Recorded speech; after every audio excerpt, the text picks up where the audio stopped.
माननीय अध्यक्ष महोदय, आज हमें वंदे मातरम के असली भाव को समझना जरूरी है।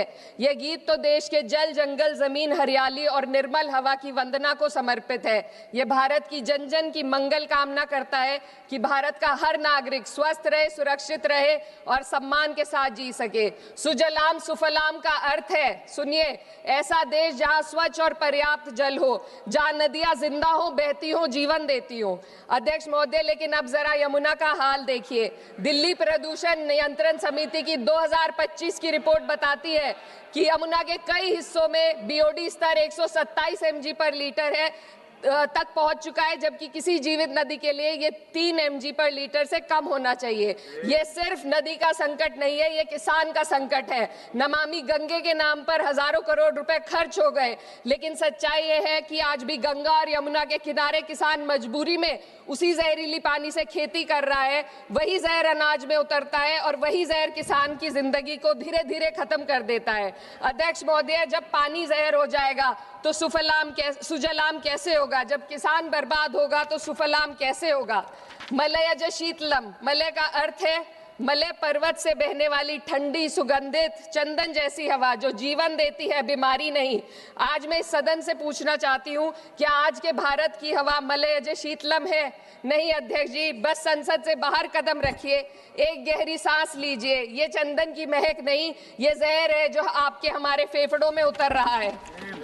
दुनिया के 20 सबसे प्रदूषित शहरों में से 13 भारत में है। दिल्ली की हवा में सांस लेना मानो रोज 20 सिगरेट पीने जैसा हो। भारत हर साल सर्दियों में जहरीली हवा के प्रकोप में घिर जाता है। AQI गंभीर स्तर पर आ जाता है। ठंडी हवा का सपना अब gas chamber, ma'am 2 minutes, gas chamber की हकीकत बन चुका है। हम वो देश हैं जहां सरकार प्रकृति पर बने गीत का मान मर्दन तो करती है, पर उसी प्रकृति, जंगल, हवा, पेड़ को बचाने वाले कानूनों को धीरे धीरे खुद ही खत्म कर रही है। ये है आज के हमारे मलयज शीतलम की अफसोसजनक सच्चाई। अगर हम हवा को साफ नहीं कर पाए तो न सुजलाम बचेगा, न सुफलाम बचेगा। माननीय अध्यक्ष महोदय, सस्य श्यामलम का अर्थ है ऐसा देश जहां उपजाऊ जमीन हो, जहां खेत फसल से भरे हो और किसान कर्ज और निराशा में न डूबा हो। आज किसान सिर्फ मौसम से नहीं लड़ रहा, वह प्रदूषण, नीतियों की बेरुखी और सिस्टम की नाइंसाफी से लड़ रहा है। एक तरफ कॉरपोरेट के लोन माफ होते हैं, दूसरी तरफ किसान को उसकी वाजिब MSP भी नहीं मिल पाती है। आप ग्लोबल सुपर पावर बनने की बात करते हैं, लेकिन हमारी पर कैपिटा इनकम दुनिया में 136वें नंबर पर है। हम अपने छोटे पड़ोसी देश से भी पीछे हैं। हमारे लोग $2,500 तक भी नहीं कमा पा रहे एक साल में, और जिन अरबपतियों की ये रक्षा करते हैं वो इतना पैसा 1 सेकंड में कमा लेते हैं। आज वंदे मातरम को बुनियाद बनाकर राजनीति की जा रही है, लेकिन जमीन पर जंगल पूंजीपतियों को सौंपी जा रही है। आदिवासियों को उनके घरों से उजाड़ा जा रहा है।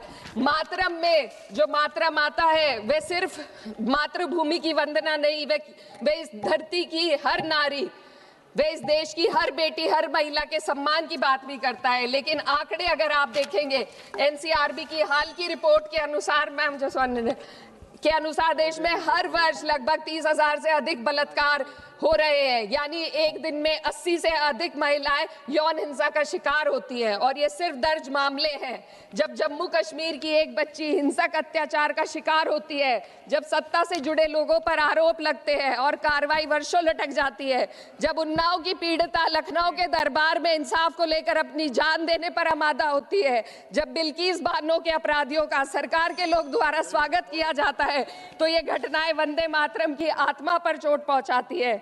मैं अध्यक्ष महोदया बस यही कहना चाहती हूँ अपनी बात को अंत में रखते हुए कि वंदे मातरम सिर्फ अतीत की ललकार नहीं, ये वर्तमान की जिम्मेदारी है। ये आत्म मंथन की घड़ी है। यही समय है कि हम वंदे मातरम को सिर्फ नारा नहीं, नीति और जिम्मेदारी बनाए। और अपने जज्बात को मैं आलमा इकबाल साहब के तराना हिंद के साथ इस सदन में रखना चाहती हूँ कि सारे जहां से अच्छा हिंदुस्तान हमारा, हम बुलबुले हैं इसके, ये गुलसिता हमारा, मजहब नहीं सिखाता आपस में बैर रखना, हिंदी है हम, वतन है हिंदुस्तान हमारा। श्रीमती लवली आनंद।